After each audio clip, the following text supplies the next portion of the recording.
and welcome to another episode in our Agri-Focus Barbados series. In today's episode, we'll be focusing on container farming and why it may be right for you. What is container farming and why do we need it? Container farming is one of the, let's say, forms of indoor vertical farming. A container farm has as a main benefit that it's a plug-and-play solution. Basically, we're selling the 40-foot shipping containers that we all see in the harbor for international trade. And these are fully equipped with the indoor farming hardware, and we use all the software and everything. So it's really a plug-and-play solution. The main benefit for a container is that you can basically put it anywhere. Very often you don't even need building permits, so you can actually put it on site and be operational tomorrow. And that's one of the benefits. If you would put a container farm on site tomorrow, you'll have your first harvest within 4 weeks. So what kind of crops have been successful using container farming? A lot of herbs, microgreens, but also many salad types, and of course strawberries. So one of the things we are looking forward to is have fresh strawberries in Barbados 365 days per year. So who is container farming best suited for? Container farming is, I would say, ideal for farmers who want to start on a small scale. Each container farm has approximately 80 square meters of growing surface. You can combine them, so it's a modular system as well. So, for example, with the Ministry of Agriculture, we're bringing 3 container farms already.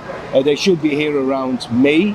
And those 3 container farms are set up as a combination of 2 full growing cells or growing rooms, and one is what we call a support container, where we do the propagation and the seeding, and we can also do some, let's say, processing there, seeding, harvesting, etc., etc. So it's a very, let's say, easy way to get started. But once the farmer likes what we're doing and sees the benefits, we also offer a modular system, and then we can grow, basically expand by demand. So these systems, are they meant to be used in conjunction with traditional farming methods or in place of? I say in conjunction with. I don't think indoor vertical farming in general will replace any other form of farming. That's definitely not our mission.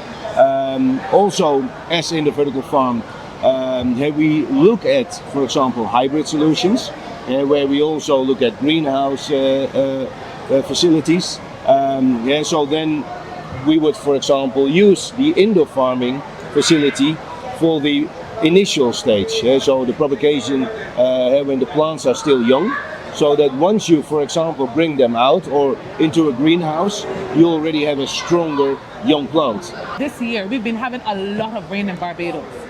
Would something like that affect indoor farming? No, not at all. That's one of the main benefits, that outside climate does not in fact affect the indoor farming results at all. Everything is indoors, so we create the perfect conditions for the plant, so the plant gets exactly what it needs in terms of temperature, humidity and water, but also the nutrition which goes straight into the water.